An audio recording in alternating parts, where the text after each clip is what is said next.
Amis du Forum du Monde Nouveau, bonjour. Nous sommes à la 4e rencontre inspirante de la journée et nous recevons Loïc Blaise. Salut Loïc. Bonsoir. Comment tu vas? Bonjour. Bonsoir, bonjour. Quand sait-on? Tu es donc aviateur et explorateur, mais tu es aussi beaucoup plus que ça. Hier soir, j'essayais de te poser des questions pour savoir un peu qui tu étais. Tu ne répondais à aucune de mes questions et tu me disais « Mais toi, Hugo, alors qu'est-ce que tu fais dans la vie ?» et tout.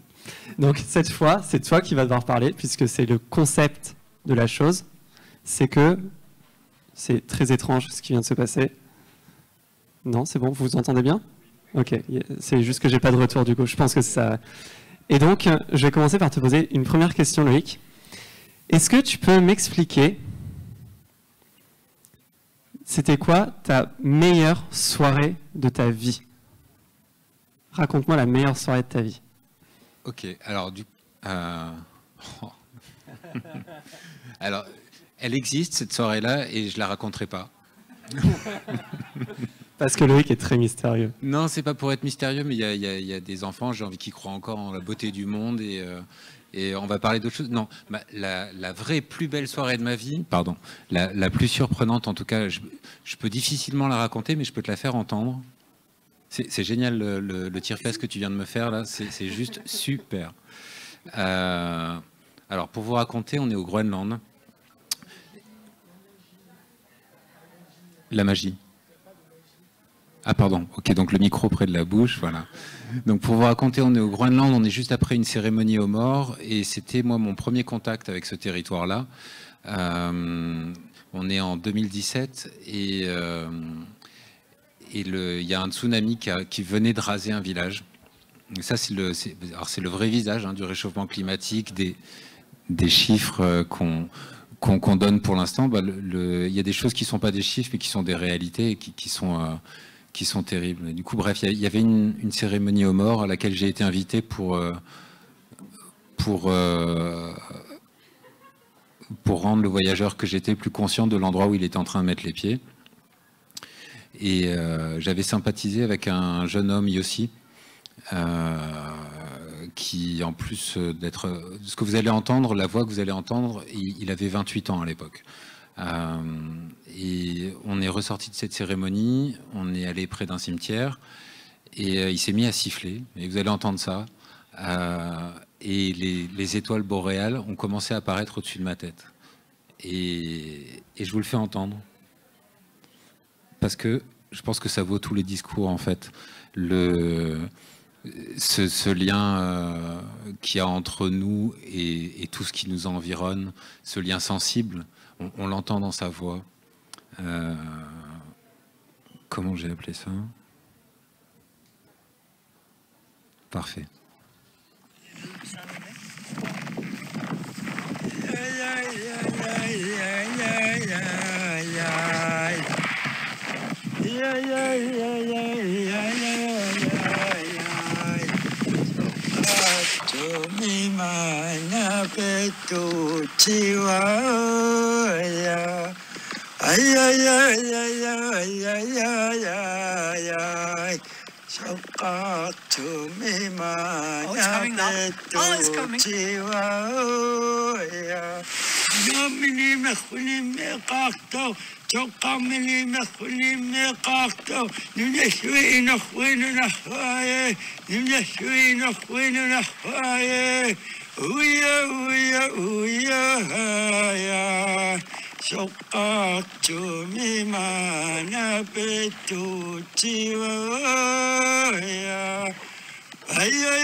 Voilà. Donc ça, c'était Yossi, 28 ans, chaman. Qu'est-ce que c'est qu'un chaman et pourquoi est-ce qu'il fait ça? Donc j'avais plus besoin de poser les questions, en fait. Tu les poses tout seul. Non, du coup, à te poser une question, je réponds jusqu'au bout. Hein. Et en fait, l'objectif de ce chant-là, c'était d'animer les aurores boréales qui étaient au-dessus de nos têtes et de parler avec les disparus. Et dans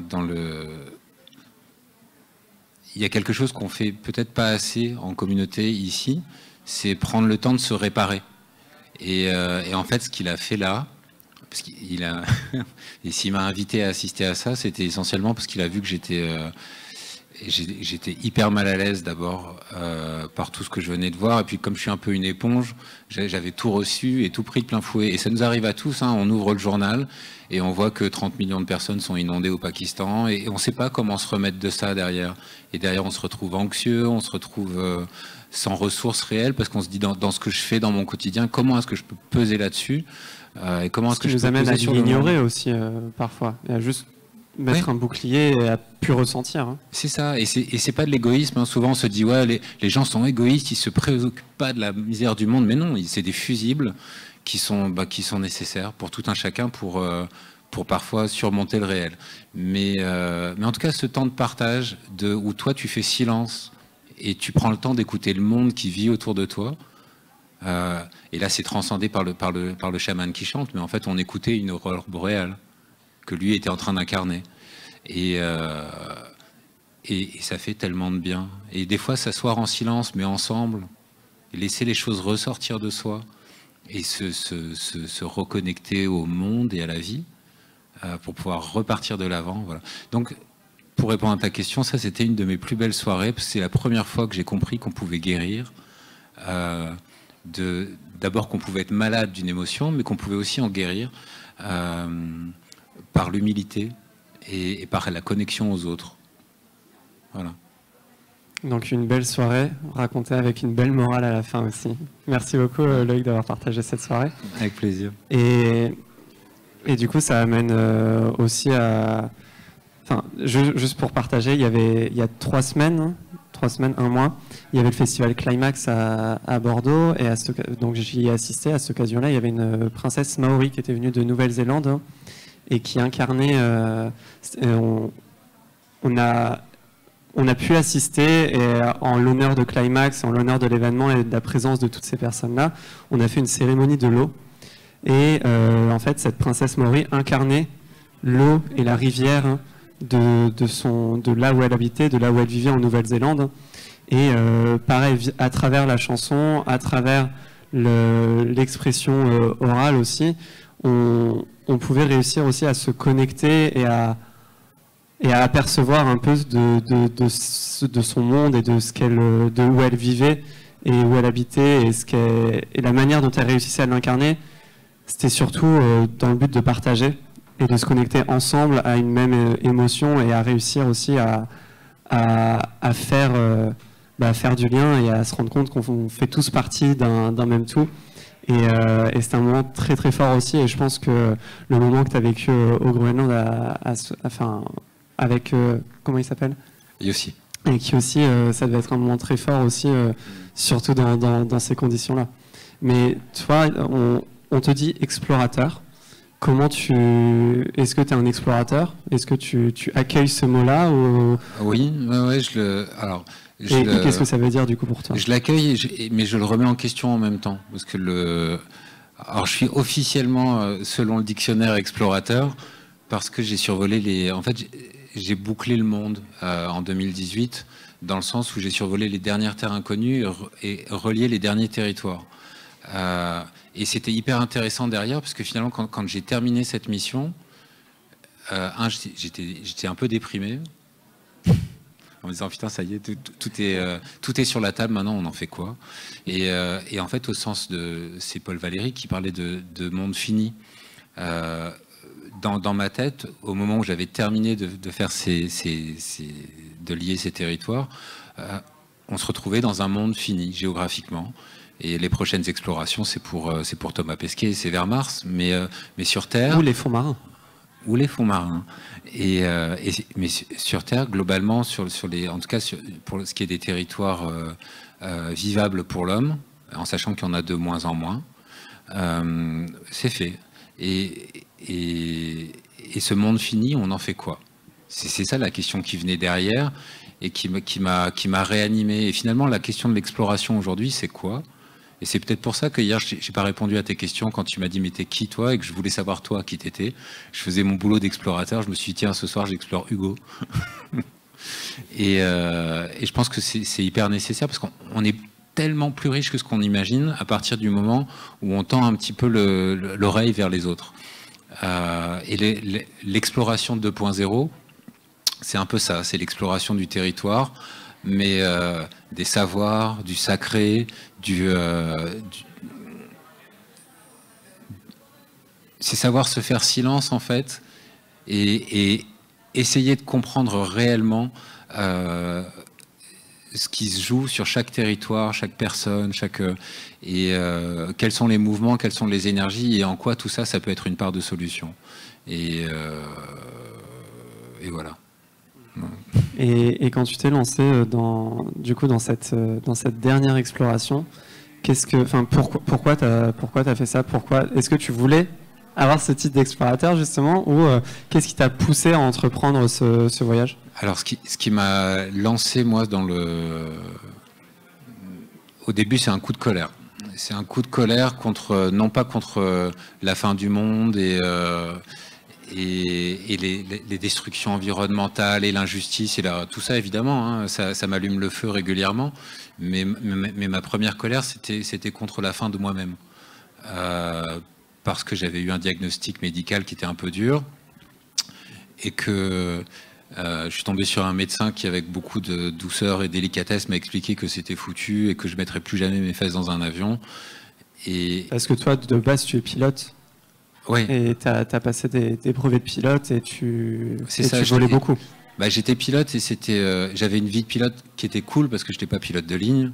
J'étais pilote de démonstration, j'étais pilote instructeur. Donc je donnais à la fois des cours de pilotage, donc j'avais des ados qui venaient me voir et j'en faisais des oiseaux. Et en même temps, je volais sur des avions anciens pour le cinéma. Donc ma vie était vraiment... j'étais blindé. Et je le ressentais comme ça. J'étais heureux tous les matins quand je me levais parce que je montais... Pilote, c'est pas un métier. Enfin, ça dépend. Il y a des gens pour qui ça l'est, mais pour moi, c'était un peu une religion. Et je savais vivre là-haut et j'avais beaucoup de mal à vivre par terre. Et ça a été peut-être ma plus grande exploration, ça... apprendre à vivre par terre. Et du coup, j'ai pas répondu à ta question, je suis désolé. La question, c'était pourquoi t'as entrepris ce voyage et tu parlais de ton diagnostic. C'est ça. D'abord par un mouvement de colère et pour raconter l'histoire très vite, en fait, j'avais besoin d'abord de m'expliquer à moi-même que c'était pas foutu, que tant qu'on a quelque chose un moteur allumé, en fait, on continue à aller de l'avant et on peut essayer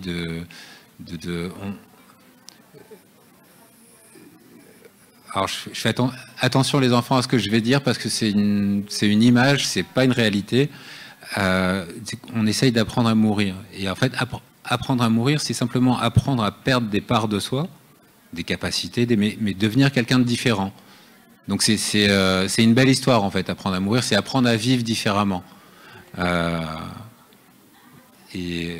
Pardon. Oui, donc voilà, en tout cas c'était un mouvement de colère, hein. J'avais besoin de faire corps avec le monde et je me suis rendu compte que si je voulais me guérir moi, il fallait que je travaille au monde qu'il y avait autour de moi. On n'est pas étanche en fait. Et les parallèles sont tellement évidents entre les maladies dégénératives et ce qui arrive à cette planète qu'à un moment où je me suis dit bon bah allez salut planète, cause commune, j'ai besoin de toi et je l'ai dit une fois, je dis la planète me soigne. C'est pas métaphysique, c'est pas illuminé, mais c'est vrai. J'avais une petite chienne qui, chaque fois qu'elle allait pas bien, je l'emmenais dans le Jura. Et au départ, elle était léthargique. On arrivait dans le Jura, j'ouvrais la porte de la voiture. Elle faisait des bonds de 6 mètres. Et tout ça pour illustrer le fait qu'effectivement, de vivre dans un monde plus ou moins harmonieux, en tout cas, la santé du monde autour de nous a un impact direct sur notre santé à nous. Et la santé du monde, c'est sa santé sociale aussi. Quand je parlais au patron de Lidl ce matin, pas le patron, et que je lui disais, oui, mais il quid de la toxicité, c'est-à-dire la qualité de vie des gens qui produisent le lait, etc. Tout ça, on a l'impression que c'est très lointain, mais en fait, c'est nos vies. Et qualité de nos vies, notre santé dépend très directement de la santé du type qui produit la nourriture qu'il y a dans notre assiette. Enfin, tout ça, c'est tellement lié. Et je suis parti loin là, non? Non, mais c'est parfait, c'est exactement c'est le concept, je crois. Mais est-ce que du coup, par rapport à ce que tu dis, le fait que tu sois allé en Arctique, que tu aies voyagé comme ça, c'était aussi au-delà de se dire en fait je suis encore capable de le faire. Est-ce que c'était aussi pour s'ouvrir à tout ça et puis au-delà d'explorer le monde, c'était aussi s'explorer soi-même, hein? Au tout début, c'était surtout une façon de taper du poing sur la table. J'avais on parlait de moteur tout à l'heure, j'avais 2 moteurs. Mon premier moteur, c'était mon ego. Et j'avais besoin de me réaimer un peu. Et pour me réaimer, je me suis tourné vers les enfants qui ont la même maladie que moi. Et du coup, je me suis oublié. Et j'avais envie de leur dire, les gars, c'est pas foutu, on peut faire des trucs encore. Et du coup, j'ai partagé mon voyage avec eux sans tricher. Et je leur ai dit, chaque fois que j'avais la trouille, chaque fois que j'avais pas envie, chaque fois que j'avais envie de rentrer à la maison, de me faire Netflix et une pizza, si les explorateurs font ça. Et du coup, pour les enfants, il n'y avait plus de distance. C'est-à-dire que le type qui était devant eux, avec qui ils parlaient, il n'était pas meilleur qu'eux. Et la machine à ambition s'est rallumée. Le truc où quand on a 14 ans, si on ne peut pas se dire, moi, quand je serai grand, et peu importe le délire qu'on a, hein, mais si on perd ça, on est foutu. Mais c'est vrai pour les adultes, c'est vrai pour les enfants, c'est vrai pour tout le monde. Donc il y avait ça d'un côté, et de pouvoir redonner du possible en fait dans l'existence, et puis de l'autre côté, il y avait je vomis tellement la soumission pardon. Non mais vas-y, vomis tout ce que tu veux. Non, mais à quel point on peut se soumettre au rythme du monde et en se disant ouais c'est foutu, on peut rien y faire, mais c'est faux, bien sûr qu'on peut y faire. Sauf que personne nous le dit. Et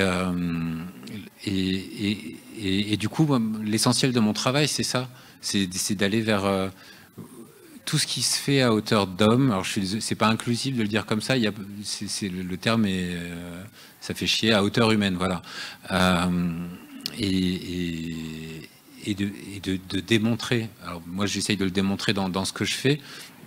Mais il y a tellement de gens partout autour de nous qui nous démontrent qu'il y a une autre histoire possible. Et quand on regarde quand on écoute le bruit dominant, on a très peur. Et pourtant, quand on prend la peine de regarder un peu autour de soi, de creuser les gens, d'abord, on voit qu'il y a énormément de ressources autour de nous. Et surtout, on voit que les démonstrations, elles ont déjà été faites.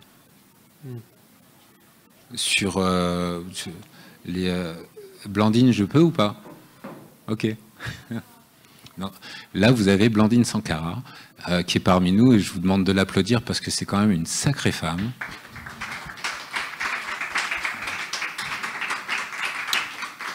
Alors, je refais ce que... C'est exactement ce que j'allais dire. Je ne dire. parle pas de moi, mais voilà une démonstration qui est faite. Blandine, quand elle a voulu ressusciter de la terre au Burkina Faso, tout le monde lui a dit « Mais vous êtes complètement fou, cette terre-là, elle est cramée, elle a été surexploitée, lessivée, et on ne pourra plus rien en faire. » Et ben, avec un gang de nanas, elles ne se sont pas démontées. Elles ont dit « Si, si. » Et la victoire est arrivée assez rapidement. Un an plus tard, ces terres qui étaient décrétées stériles redonnaient leurs fruits parce qu'elles avaient été traitées avec respect, parce qu'on avait travaillé avec, parce qu'on avait écouté ce dont elle avait besoin, cette terre, et qu'on n'a pas essayé d'apprendre, d'importer des méthodes qui venaient de l'autre bout de la planète ou quoi que ce soit. Simplement, on s'est rappelé des choses les plus fondamentales de la vie, comment on entretient une terre et comment elle nous le rend derrière et à quel point. Et c'est encore cette histoire de santé d'ailleurs. Il n'y a rien de plus... réparer la terre, c'est réparer les hommes aussi. Et on se rend compte, ce que fait Madame Sankara au Burkina Faso, c'est pas uniquement faire pousser des légumes qui sont bons, qui sont beaux et qu'en plus ils sont bio, c'est faire vivre une communauté, ressusciter une fierté nationale, assurer non seulement une sécurité, mais une souveraineté sur son destin, parce qu'on est capable de s'alimenter soi-même, qu'on n'est pas dépendant de la dernière crise de nerfs de l'autre connard au Kremlin. on est là et on se nourrit et on est fier de soi et on montre son savoir-faire et on le partage et on forme et on transmet. Et d'un seul coup, on vit dans une communauté qui est vertueuse, où les gens peuvent manger, ils vivent de leur travail, sans rien demander à personne, donc sans être humiliés dans leur ego, parce que l'humiliation, c'est ce qu'il y a de pire sur Terre. Regardez les gens qui sont en colère. Pourquoi les gilets jaunes ont foutu le feu partout? Parce que c'est des gens qui se sentent humiliés, et pas écoutés, et pas valorisés. Et après, dès qu'on perd le pied sur le réel, et qu'on a l'impression de ne plus pouvoir agir, on part en sucette complet. Donc bref, ce que je voulais dire, c'est que des solutions sur Terre, il y en a plein. Madame Sankara en est une, mais c'est pas la seule. Il y en a des millions, des Sankara. Alors je suis désolé, ça c'est moins gentil, mais il y en a plein d'autres. Et nous, il n'y a rien qui m'empêche, moi, par exemple, de prendre une pelle demain matin et d'aller la planter dans la terre et de changer mon destin. Et une fois qu'on a compris ça, on arrête d'angoisser, en fait. Et donc à chacun de trouver sa pelle. Exactement. C'est ça. Chacun sa pelle, chacun son moteur. Moi, perso, c'est Saint-Exupéry qui disait ça, qui disait la fourmilière qui arrive, là, elle me fout une trouille. Enfin, pardon. La termitière future m'épouvante. C'est ça sa phrase. Mais la fin hyper intéressante, il dit, moi, j'étais fait pour être jardinier. Et moi, c'est pas mon cas. Je suis pas bon du tout. Je suis un piètre. Je suis hyper admiratif des artisans qui font des choses avec leurs mains. Moi, je sais rien faire de mes 10 doigts. À part voler. Ouais, mais oui, c'est vrai. C'est déjà pas mal déjà. Et voilà. Est-ce qu'il y a certaines mains justement ici qui veulent non pas saisir une pelle mais saisir un micro pour poser une question? Si l'envie vous en prend, s'il vous plaît, jaillissez et attrapez le micro. C'était un peu... je comprends la sensation, c'est tellement confortable d'écouter Loïc parler comme ça et juste de voyager et de réfléchir, etc. Si vous voulez devenir un peu acteur, actrice de ce moment, je vous en prie. Bonjour monsieur. Bonsoir plutôt. Bonjour. Madame Sankara, que je ne connaissais pas, ou peut-être je la connaissais sans le savoir, et vous-même, vous êtes la démonstration de ce dont je suis convaincu, à savoir que rien n'est impossible, il n'y a pas d'impossible, l'impossible n'existe pas, tout est possible. Alors c'est une citation qui n'est pas de moi, je peux vous donner l'origine si vous le souhaitez. Mais la question que j'ai, c'est, si j'ai bien compris, je vous découvre un peu aujourd'hui, vous êtes aviateur, ça j'ai compris, et vous avez un avion en particulier qui marche avec... non oui. Alors, alors ça c'est la première question. Et puis deuxième question, quel est à part vous préparer à mourir comme nous tous, peut-être dans un temps assez court d'ailleurs, ce qu'on n'avait pas prévu à l'origine, quel est votre objectif? Vous avez l'air d'avoir de très bonnes intentions.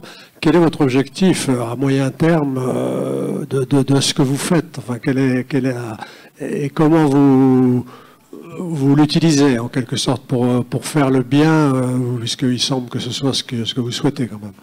C'est quoi tes KPI, Loïc? Mais quoi? Tes KPI. C'est quoi un KPI? C'est des indicateurs de performance. D'accord.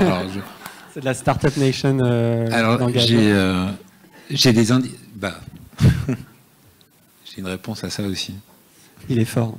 Il est fort. Alors, c'est pas un chaman, ce coup-là. C'est... Pardon. C'est ton carnet de notes avec tes bulletins dedans? Presque.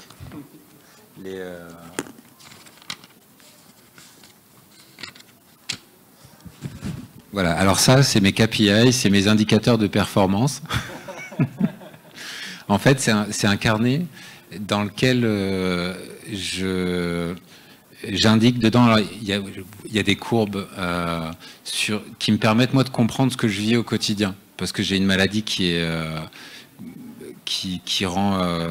on a parfois du mal avec la conscience de soi, de savoir où on en est, et surtout, du coup, pour travailler avec les autres, c'est difficile, puisque les gens peuvent s'attendre à ce que, tiens, pour demain soir, tu m'as écrit le dossier du film. oui, oui, promis, et en fait, je suis pas capable d'écrire ce jour-là. Et les gens avec qui je travaille ont besoin de le savoir. Et moi, en même temps, ça m'ennuyait d'avoir à me foutre à poil devant quelqu'un en disant, bah voilà, moi aujourd'hui je peux pas marcher, donc ça va être compliqué, et puis j'ai pas le moral, et puis tout me fait chier, et on veut pas rentrer dans les détails en fait. Et du coup, j'ai créé cet outil-là qui me permet de mesurer mon niveau de performance, de communiquer avec les gens, mais uniquement par des chiffres en fait. Du coup, les gens savent qu'aujourd'hui en cognitif je suis à 3 et en physique je suis à 2, et ils savent que du coup on va laisser Loïc tranquille, ou alors on va aller lui filer un coup de main, donc ils peuvent même se positionner en ressources. Et inversement, quand j'ai de bonnes notes, les gens me sollicitent plus, et du coup ça me permet de pas trop subir ce que subissent la plupart des malades, c'est l'isolement. Donc voilà mes indicateurs de performance, et on se rend compte que tout en préservant sa pudeur, on gagne, et c'est difficile à... Moi j'ai eu du mal à apprendre parce que je suis hyper individualiste. On gagne à communiquer avec les autres et à être franc sur là où on en est. Ça sert à rien de dire ouais je vais tout faire, il n'y a aucun problème. Non, il y a plein de problèmes, j'ai beaucoup de mal, et du coup peut-être que tu as une idée. Et les gens se positionnent... Soit ils ne se positionnent pas, d'ailleurs ça arrive aussi, soit ils arrivent en soutien, mais ça devient des échanges vertueux. Mais j'oublie pas votre question, monsieur, je suis pas parti ailleurs du coup. Il y avait la question de ce que j'essaye d'accomplir, honnêtement j'en sais rien. C'est la réponse la plus honnête que je puisse faire, parce que j'essaye sur plein de niveaux. Je vois des thèmes émergents qui sont génériques. Moi le thème qui me fascine le plus, c'est celui de la guérison. Mais au sens large du terme. Je déteste l'idée d'irréversibilité quand on nous dit que la planète est foutue et qu'il peut rien se passer de bon sur les années qui viennent. Mais bah, je sais pas, moi j'ai vu comme vous tous, je pense, pendant les premiers jours des confinements, la vie sauvage qui revenait dans les centres-villes, les dauphins dans la baie de Venise. Et le pouvoir de régénération du vivant, il est tellement incroyablement puissant. Alors effectivement, demain, ce sera jamais le même jour qu'hier, et tant mieux, mais ça ne veut pas dire qu'il n'y a rien et que c'est le néant devant. Le seul néant qu'il peut y avoir, c'est à un moment de se dire je lâche l'affaire, je me couche et j'accepte l'idée que le monde glisse sans moi. Et peut-être que c'est une bonne idée d'ailleurs, hein, ça reste des questions ouvertes, mais du coup je suis désolé, je fais une non-réponse, mais soyons honnêtes, en fait, j'essaye de me mettre des objectifs, de me dire tiens, ben voilà, avec les unités pédiatriques l'année prochaine, on voudrait communiquer avec 300 enfants. Mais la réalité, c'est que c'est pas ce qui m'anime, que je me battrai pas pour que ces chiffres soient tenus. Moi, la seule chose parce que c'est ce qui est humainement faisable pour moi, ce qui m'intéresse, c'est d'être en marche honnêtement et d'essayer de suivre mes voies. Et j'ai du mal à chiffrer. Parce que chez les Inuits, il y a un mot magique, c'est imaka.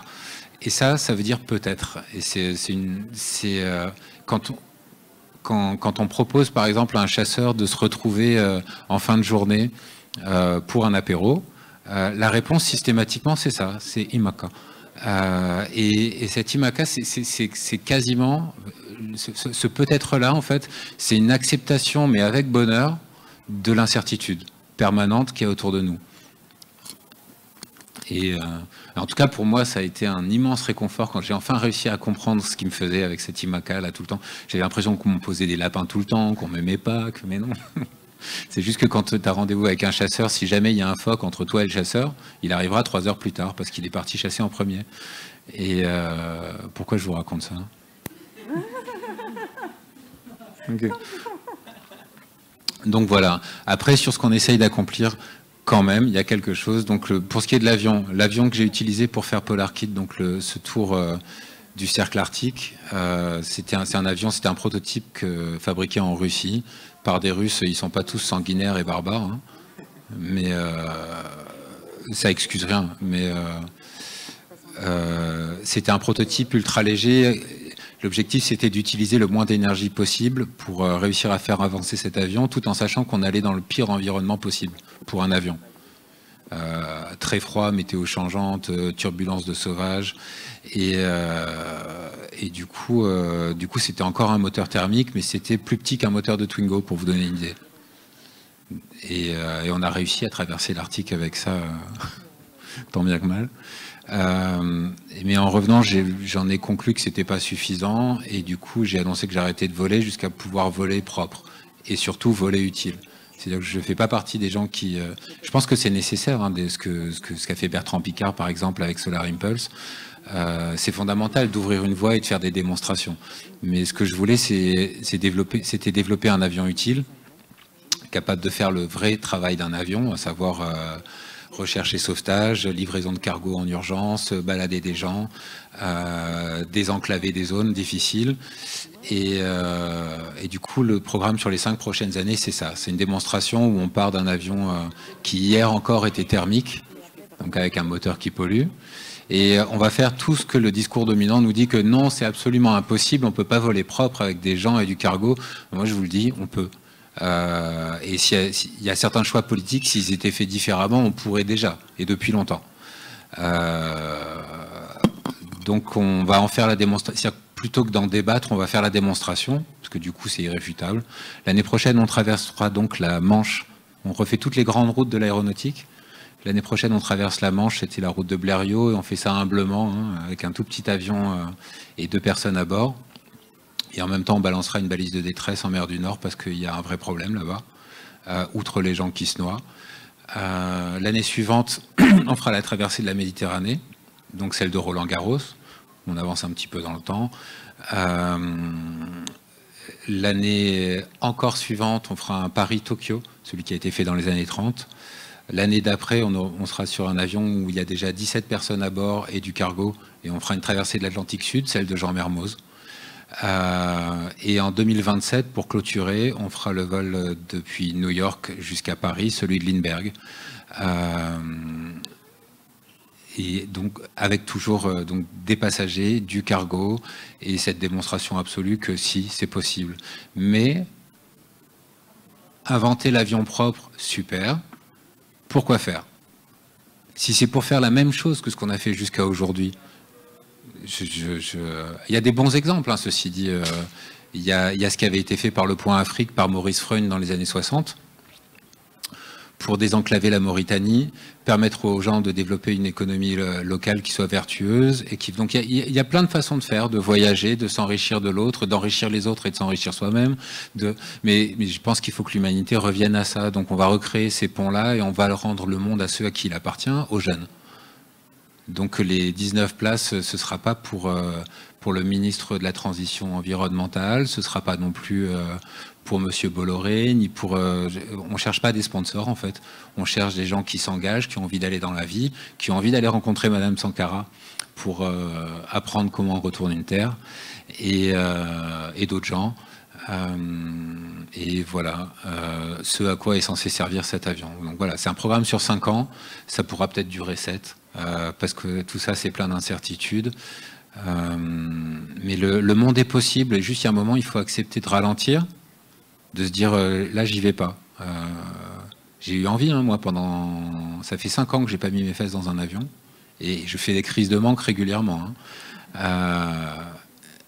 Mais finalement, se serrer la ceinture un peu, en se disant, j'épargne le monde, mais pour aller vers quelque chose de plus beau plus tard, c'est pas comme si le monde nous était confisqué et que l'avenir était impossible. L'avenir est possible, mais il dépend de nous et d'une consommation raisonnée de ce qui nous entoure. Et à partir du moment où on accepte de changer le jeu, on voit que les solutions s'ouvrent. Elles tombent pas par miracle, hein, ça demande de la volonté, mais ouais, voilà. Désolé, c'était long là. J'ai fait une longue réponse, mais je voulais pas être malhonnête en vous disant j'ai un super programme qui chiffre à 10 millions de personnes et on va essayer de faire ça là. Et puis si ça marche et que moi, mon objectif c'est pas de faire, c'est de montrer ceux qui savent vraiment faire et de faire en sorte que qu'on puisse tous s'inspirer de tout ça. Si quelqu'un fait pousser une carotte dans le désert, cette personne-là, elle a des leçons, des outils à partager avec le monde entier. Et si ça sert quelque part en Mauritanie, ça servira aussi au Mexique. Ouais, là, je m'emballe et ça sert à rien. Et voilà la réponse. Désolé. Merci beaucoup, Loïc. Avec plaisir. Il y a une petite question ici. Enfin non, c'est pas une petite question, c'est une petite main pour une grande question peut-être devant. Et puis donc là-bas d'abord, non ? et puis ici après. Alors, Loïc, je vais faire une petite confidence. C'est pas moi. Je vais faire une petite confidence. Loïc, je ne le connaissais pas. On reçoit un mail au Burkina et où voilà, il se présente et tout, il parle du forum et talala. Et avec les autres, on dit mais c'est qui ce monsieur-là qui ne connaît même pas l'agroécologie, qui n'est même pas agriculteur, qui est assis à l'autre bout du monde là-bas en France. Et puis voilà, après on se dit, bon, on vient d'avoir ce que c'est que ce monde nouveau-là. Qu'est-ce que ça donne? Et puis on fait un entretien comme ça avec Loïc, juste pour se connaître qui il est et tout. Je me rends compte, je dis, mais la guérison dont il parle, c'est peut-être lui aussi qui me guérit, qui nous guérit quelque part, parce qu'on se rejoint. On se rejoint. On se rejoint dans le sens où quand j'ai pris cette air-là, sans savoir qu'un jour on en aura besoin, qu'est-ce que j'en fais? C'était à l'époque où, voilà, en tant qu'étudiante, on vous prend pour des enquêtes. Des enquêtes, des professeurs vous prennent pour des enquêtes pendant les vacances dans des villages où vous restez dans des salles de classe pendant 3 mois pour aller à mobilette dans des villages, dans des familles, poser des questions pour le programme national de développement, programme international, le PNUD. Et puis à la fin des 3 mois, vous avez beaucoup d'argent en tant que jeune, parce que vous n'avez rien à acheter dans ces villages. Vous avez beaucoup d'argent, et puis bon, moi j'arrive dans la capitale au retour, et là, je prends ma mobilette, et puis je vais à une 20aine de kilomètres de Ouaga, où je dis j'ai envie de partir de la capitale, j'ai envie de m'éloigner, j'ai envie de partir. Je vais 300 mètres carrés pour construire une case. J'avais envie de partir et d'avoir la case. Et j'arrive là et les paysans me disent, mais pourquoi vous voulez une case et 300 mètres carrés? Vous êtes venu de la ville, vous êtes une femme, vous voulez être avec nous. Ils étaient tous contents que tu viennes de la ville. Il faut comprendre ce que ça veut dire, quelqu'un de la ville et puis quelqu'un de la campagne. Parce que c'est insultant de dire qu'on vient de la campagne chez nous. C'est dévalorisant. Donc, je dis non, je prends. Ils disent, mais prends 2 hectares sur tout ce sol-là qui est devenu improductif. Il faut le prendre. Et je dis, mais j'en ai pas besoin. On dit, mais un jour, peut-être tu en auras besoin. Donc, je le prends après des études en Suisse. Je vais faire des études à Genève. Ça débouche sur des questions de souveraineté alimentaire, de Pierre Rabhi, la déconstruction des théories et tout le reste. Après, je rentre avec un diplôme. Je dis, mais qu'est-ce que je fais avec ce diplôme? Comment je fais le développement quand je rentre? On m'attend là. Et avec ces outils-là, j'ai dit, bon, on va essayer de faire du développement, de la souveraineté alimentaire. Et il faut commencer. Donc, j'utilise ce terrain-là. Et les gens, tout le monde fier parce que je suis quelqu'un, pour eux, qui a étudié. Donc, il faut comprendre, analphabète, ceux qui ont fait l'école. Celui qui a côtoyé, qui est allé en Occident, qui a côtoyé, donc, voilà, je vais dire comme ça, hein, le blanc. Donc déjà, on te met à un autre niveau, et toi, tu reviens à la terre, tu reviens travailler avec eux. Ils étaient tous contents. Et c'est comme si, voilà, j'avais besoin, moi, de revaloriser le paysan. Parce que j'avais besoin de revaloriser le local. J'avais besoin de revaloriser, enfin de dire, on dresse la tête, on lève la tête, on est fier. Pourquoi on est burkinabé? Pourquoi on dit qu'on ne représente rien? Parce qu'on est un petit pays, on est enclavé et on ne représente rien. Nos produits ne valent rien. Parce que j'apprends qu'à l'extérieur, on parle du local, on valorise du moins le local. Et chez nous, si on veut ne pas vendre son produit, c'est dire qu'il est local. Quand vous dites que c'est local, c'est dire que c'est négatif, c'est mauvais. Et à ce titre, je vais peut-être raconter une anecdote. C'est une personne qui fait un accident dans la capitale. On l'amène à l'hôpital et le médecin qui l'auscule sur la table, qui dit, on va vous faire une anesthésie locale. Et elle reste là, elle dit, non, surtout pas du local. Le médecin dit, non, mais pourquoi vous voulez, voilà, ça ne nécessite pas une, voilà. Et puis elle comprend que l'anesthésie locale, c'est plus superficiel. Et puis là, d'accord. Mais le local est négatif. Donc, je me dis, c'est pas possible. Il y avait cette fierté-là de dire, je suis allé voir ailleurs que des paysans dans des montagnes suisses me remettaient des petits cadeaux en disant, prenez-en bien soin. C'est de chez nous, c'est local. Je rentrais dans des supermarchés où on mettait la photo du paysan, on mettait son nom et on le valorisait. Et pour moi, je dis, mais c'est qui n'a pas compris alors les choses? Parce que chez moi, c'est dévalorisant de dire qu'on est paysan, que c'est local, que c'est quoi, on ne parle pas de la campagne. Donc rentrer, j'avais besoin de me guérir moi aussi, de dire je suis burkinabé. Bien sûr, on n'a pas accès à la mer, comme les autres pays. Bien sûr, on est un pays pauvre, la nature ne nous a pas gâtés, mais on lève la tête. On lève la tête avec d'autres femmes du village. On va apporter le local sur la table et faire accepter ce local-là par les Burkinabés d'abord, et puis petit à petit, au niveau aussi international, il faut qu'on donne la voix. Donc quand je suis arrivée au Monde Nouveau, et je vois que, bon, Madame la ministre du Congo n'a pas pu venir, elle qui est marraine, en même temps que moi, mais je me suis dit, on donne la voix à l'Afrique, on donne un espace d'expression à l'Afrique, et c'est déjà une bonne chose de dire, voilà, je me guéris. Donc, merci Loïc, parce que tu me permets de me guérir en tant que Burkinabé et en tant que quelqu'un qui travaille avec les paysans. J'ai besoin, parce que cette tempête sous crâne, comme j'aime le dire, sous le crâne, c'est toute une tempête. Et voilà, on a besoin de se guérir. Donc, merci bien de contribuer à cette guérison. C'est mutuel, en fait. Merci, Blandine. J'ai une jeune fille. Là, ouais, juste devant. Pas désespérément, non. Mais... alors. Tiens, mets bien le micro sur le menton. Donc, ça revient très en arrière que dans ton discours. D'accord. Surtout qu'il a été très long. Ouais, je suis Est-ce qu'il a été trop long? Quand tu disais que tu avais découvert le dernier bout de terre, peut-être qu'il en reste. On ne connaît pas. Peut-être.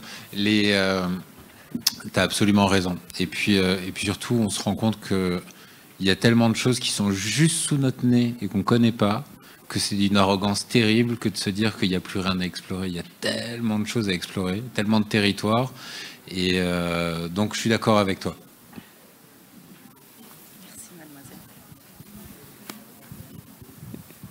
Merci beaucoup. C'était un moment de grande douceur. Franchement, moi, je suis très apaisé. Alors, merci beaucoup à vous toutes et tous d'avoir assisté à cette 4e rencontre qui fut inspirante. Merci beaucoup, Loïc. Avec et plaisir. On se retrouve dans 2 minutes pour la dernière rencontre inspirante de ce monde nouveau. À tout de suite. Merci.